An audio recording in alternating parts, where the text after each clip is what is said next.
All right, everybody, what is going on? And welcome to today's edition of SWAC Talk, the show we cover the SWAC inside and out. I'm your tour guide around the SWAC, C. Wells, coming at you. And we have had our first game of the season, man. This is just the best time. Week 0 MEAC SWAC Challenge took place, and it was a heck of a game. We're going to talk about it. We're going to go through the stats and everything, and I'm going to share my thoughts on the game. And, just glad that we are in actual football season, man. So, everything, all the predictions, all the talking, all that is out the way. Now it's time for actual football and just looking at the season ahead. So, with that being said, man, y'all hit those socials: Facebook is Swag Talk, Instagram Swag Talk, Twitter Swag Talk 76. Uh, we have had our first week of our Swag Pick'em contest. I'll have the stats and everything on my Twitter account. I will have the new form for week 1 up today. So you can, if you want to get down on that, the link will be in the description. Also, like I said, it'll be on my Facebook, Twitter, and Instagram. There are 3 Thursday games, so if you want to get full credit for the whole week, you have to have your picks in by, I'm gonna say, like 4 o'clock on Thursday. If you miss the Thursday games, you still want to play Saturday and Sunday, that's cool. You can run it like that, but you miss out on having the full amount of points each week if you miss some games. So it's important to get it in by the deadline, and that so you can get full credit for your picks. You don't want to come up short at the end of the season. We're working on having a prize. Like I said, we're trying to. I think we're gonna have like a championship belt for the winner. So once we get that more laid out, you'll get those details in the next couple weeks. So if you want to get down and win, hey, all you gotta do is enter and compete. So with that being said, man, thank you to everybody who subscribed, man. We just crossed 1,300 subs. We're making that march to 2K, which I'm excited about. So y'all keep on hitting that subscribe button. Let everybody else know, man, we want to cross that 2K and keep on doing what we do. Like the video, share it, comment your thoughts on the game, and just the outlook from this point forward of where things stand. So let's go ahead and jump into this, man. We're gonna kind of do like I like to do. I kind of like to run through the box score and share my thoughts of the game as we get to certain aspects of it. First and foremost, I thought the first quarter, Norfolk State, I thought they had a great first quarter, running the ball extremely well. Long touchdown run, 82 yards. More successful runs in the first quarter. But one thing that stood out to me about them in the first quarter, especially, was I don't know if it was the temps, the heat, conditioning or whatever, but they had some guys go down early. A lot of guys, a couple guys threw up, which is always just something I don't like to see. I don't like to see people throw up at all. And to see guys throw up on the field and right on the sideline, it's just like it's one of those things that no matter how much you know, and how much you see, it's still just one of them things I just don't like. But I thought they played a great first quarter. FAMU kind of was kind of finding themselves, just really not really making a lot of mistakes, but not really playing great either. But as FAMU started to settle in, especially on offense, that started to change the landscape of the game. Once FAMU started to be able to move the football, that put a lot of pressure on Norfolk defensively to get stops, and then that made their offense have to maintain what they were doing. It's one thing to control the ball and control the clock, but once the other team starts to kind of put some pressure on, you have to be able to continue to do that. And I thought the second quarter I thought Norfolk kind of lost a little bit of steam. Obviously, they were able to get back in it late and score, but they just really, I think FAMU had control of the game after a certain point, and it wasn't pretty. It wasn't pretty, but this has kind of been what the blueprint for FAMU was all last season. Take that punch, be resilient. That's that's the mark of a champion team. That's the mark of a champion culture. Taking shots, responding, and overcoming and prevailing. It doesn't really matter how it looks. You just want to get that win at the end of the game. So I thought they took Norfolk's best punch, and again, I figured that this would be a team that wouldn't go down easy. They had 6 one-score losses last season, so they weren't gonna quit, and they showed that. But they still have some things in their arsenal that they don't have full control over. I think they're a team that needs to be out in front to be comfortable. But once FAMU was able to start to move the ball, I think they kind of shifted the momentum of the game, and I thought they kind of shifted the way Norfolk attacked. And as FAMU started to kind of slow it down a little bit, they were able to get themselves in the lead and then just basically hold them off. But let's look at the scoring summary. Norfolk State, they started off with a bang. They got an 82-yard run from Kevon King with 13:18 left in the first quarter. That kept a 3-play 91-yard drive that took 137 off the clock. Extra point was good. 7-0. The Spartans led at that point. Jalen Daniels got a 1-yard run with 3:49 left in the first quarter. That kept a 12-play 73-yard drive. It took 6:47 off the clock. And at that point, Norfolk led 14-0. And if you think about the last time FAMU was in Atlanta against Howard, they trailed that game 14-0 in the first quarter and were able to come back. And same thing here. Not quite as smooth, but they were able to kind of scratch and claw. And then FAMU got on the board with 55 seconds left in the first quarter when Thad Franklin caught a 20-yard pass from Daniel Richardson. Gillis, extra point good. That kept a 7-play 75-yard drive that took 2:54 off the clock. Score was 14-7 at that point. With 11:02 left in the second quarter, Gillis made a 33-yard field goal to make the score 14-10. That capped a 5-play 31-yard drive that took 2:23 off the clock. And 14-10 would be our halftime score. Second half got started. FAMU scored in the third quarter with 12:37 left in the third. When Gassett caught a 55-yard pass from Richardson, extra point good. That kept the 5-play 82-yard drive that took 2:19 off the clock. FAMU led at that point 17-14. Grandin Wilcox would get the Spartans back on the board and tie the game up at 17 with 9:04 left in the third. With a 29-yard field goal that capped a 6-play 63-yard drive that took 3:33 off the clock. So we go into late portions of the third quarter, tied at 17. FAMU would get another connection from Gassett, from Richardson to Gassett, this time from 9 yards out. Extra point good. That kept a 10-play 75-yard drive.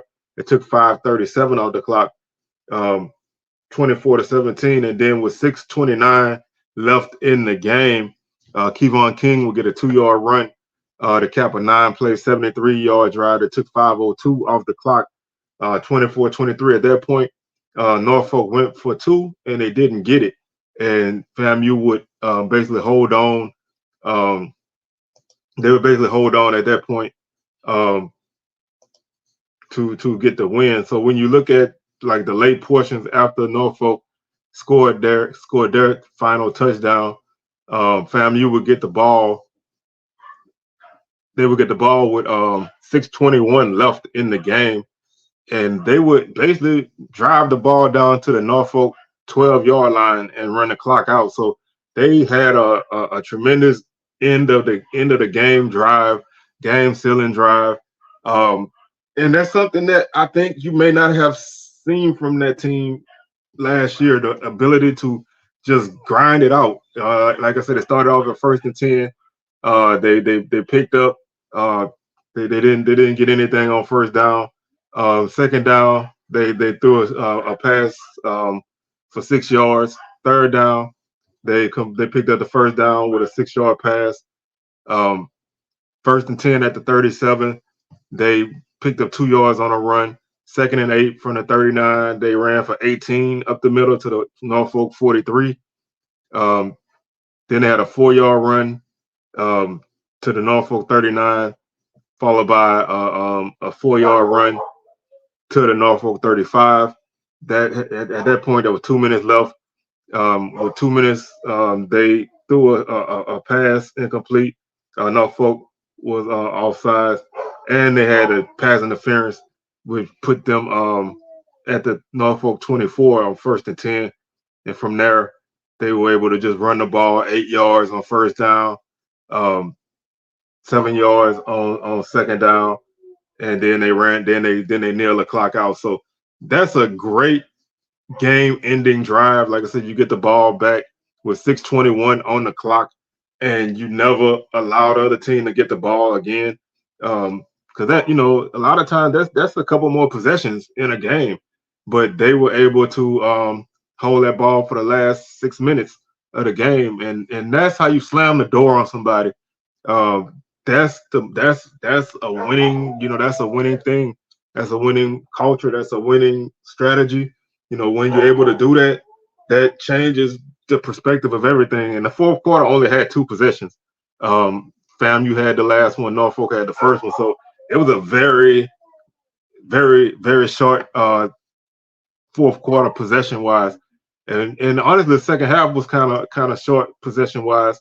Norfolk had the ball once in the third quarter, no, twice in the third quarter, and once in the fourth quarter. So they had three possessions. FAMU had the ball four times in the second half, three in the third quarter, one in the fourth quarter. So it was a pretty fast moving game. Norfolk, like I said, they were able to really do their damage in the first quarter. Honestly, they had a 91-yard drive on their first drive, a 73-yard drive, and then they picked up 13 yards at the end of the first quarter. Second quarter, only they had 52 yards, 2 yards, then -2. Third quarter, 63 yards, 19 yards, and then in the fourth quarter, 73 yards. So they did the bulk of their damage in the first quarter, and then on that long drive in the fourth quarter. So not a lot there. They didn't have a lot of opportunities, but they took advantage of the bulk of the opportunities. They did score. They did score on four of their possessions. So they did what they could. I think the game plan was to kind of make it a quicker game. Run the ball, control the clock.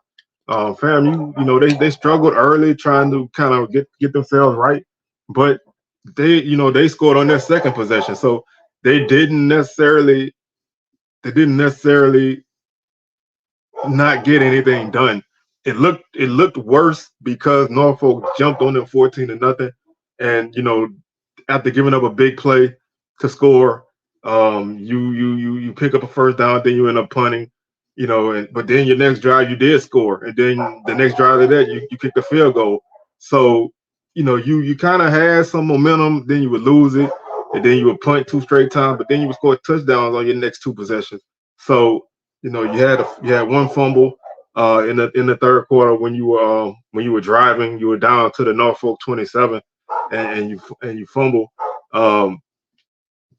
That's that's the kind of stuff you kind of see in the first game. But I thought FAMU played. I thought they played. They didn't play. I don't think they played as bad as it kind of looked. Like I said, if the first couple of drives for Norfolk really changed the trajectory and the perception of the game. But from that point on, I think FAMU had control. Statistically, the Rattlers 22 first downs, 6 on the ground, 15 through the air, 1 through penalty. Norfolk 15 first downs, 9 on the ground, 4 through the air, and 2 by penalty. 117 yards rushing for FAMU, 26 attempts, 4.5 yards per carry, no touchdowns. Finished with 128 yards. That 117. Excuse me, that 117 was net. They had 128, lost 11. Norfolk finished with 227 yards on the ground, 43 carries, 5.3 yards per carry, and 3 touchdowns. So as you can see, they really wanted to run the ball, and they were very successful. 5.3 yards per carry. All those numbers very, very, very much eclipsed the numbers that FAMU gave up on the ground last season in all aspects. 286 yards through the air for the Rattlers, 22 of 31, 3 touchdowns, no interceptions. Norfolk State 142 through the air, 7 of 9, no touchdowns, no interceptions, only 9 pass attempts. So, like I said, they really, really wanted to run the ball, and they committed hard to that. 403 yards total offense for the Rattlers on 57 plays, 7.1 yards per play. They did fumble twice. They lost 1. They had 5 penalties for 47 yards. Norfolk 369 total offense on 52 plays, 7.1 yards per play. They fumbled 3 times, didn't lose any. 5 penalties for 31 yards. So not a highly penalized game. Only 10 penalties for 78 yards between the two teams. FAMU punted 3 times for 126 yards with a 42-yard average. 2 punts inside the 20, 2 punts fair caught. Norfolk punted 3 times as well, 125 yards, 41.7 yards per punt. They had 1 punt that was fair caught. Kickoff returns, FAMU averaged 19. Punt returns, FAMU averaged 19 yards per return. Norfolk didn't have a return. Kickoff returns, FAMU averaged 20.3 yards per return. Norfolk 8. Time of possession, 28 minutes and 56 seconds for the Rattlers. Spartans, 31:04. 4 of 8 on third down for FAMU, 6 of 11 for Norfolk. So both teams were really solid on third down. 0 for 1 for Norfolk on fourth down. FAMU didn't attempt a fourth down. 3 of 4 in the red zone for the Rattlers. 3 of 4 in the red zone for the Spartans. FAMU had 2 sacks on the night, none for Norfolk. 3 of 3 on extra points for FAMU, 2 of 2 for Norfolk. Norfolk 0 for 1 on 2-point conversion. Both teams made their only field goal attempt. Individually, Daniel Richardson 22 of 30 for 286 yards, 3 touchdowns, no interceptions, had a longer 55. Jalen Daniels 7 of 9, 142 yards, no touchdowns, no interceptions, longer 49. He was sacked twice.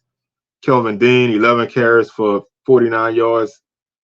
14 yards was his long 4.5 yard per carry average. Thad Franklin 8 for 38, longer 18, 4.8 yards per carry.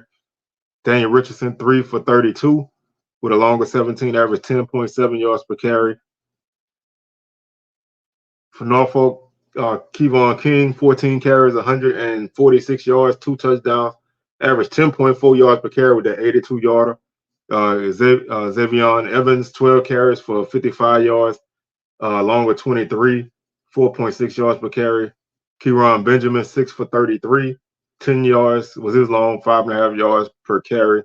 Daniels had 9 for 5 due to sacks.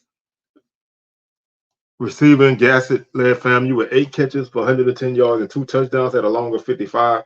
Kobe Gross 3 for 45, longer 27. Thad Franklin 3 for 39 and a touchdown with a longer 20. Jalen Rogers 3 for 28, longer 14. Jalen Ward 2 for 26 with a longer 15. Carter Johnson 1 for 22. Levante Somerset 2 for 16 with a longer 11. The Spartans were led by Jaquez Jones. He had 4 catches for 78 yards, longer 41. Cameron Thomas 2 for 57 with a longer 49, and Elijah Mitchell 1 for 7. Defensively, FAMU was led by Andre Powell with 8 tackles. Also, Deco Wilson had 8 tackles. Kendall Bowler with 7. Eric Horn with 6. Nayron Jenkins with 6. Braylon Oliver had 5. Jaron Fox had 4 tackles for loss. Jenkins had 1.5. Westmoreland, Gardner, and Ash each had a half a tackle for loss apiece. Sacks, Jenkins had 1. Westmoreland and Gardner each had a half a sack apiece. Forced fumbles, there weren't any recorded. No interceptions. Norfolk was led in tackles by A.J. Richardson with 9. Tariq Miles had 7. Dalen Long had 6. Ricky Halston had 6 as well. Sage Boucher Irvine had 5. Jaden Smith had 5. And Keyshawn Lynch had 5. Tackles for loss, Lynch had 1.5. And Boucher Irvin had a half a tackle for loss. No sacks on the night. Forced fumbles were by Long and Jacobs.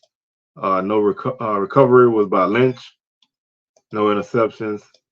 Breakups went to Halston and Allen. So pretty, like I said, not a really uneven game, other than, like I said, Norfolk having, they had a pretty big edge on the ground.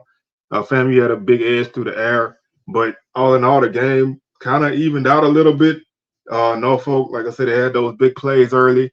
They just couldn't maintain their big plays. After that, FAMU was able to take that punch and kind of find themselves And that's the kind of thing that you kind of see in a those are the kind of things you see in a first game.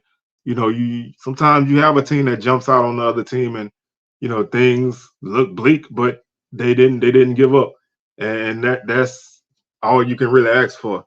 Um, Up next for the Rattlers is a home game on Saturday at 6 p.m. Eastern, 5 p.m. Central against South Carolina State. So they continue their MEAC their MEAC journey.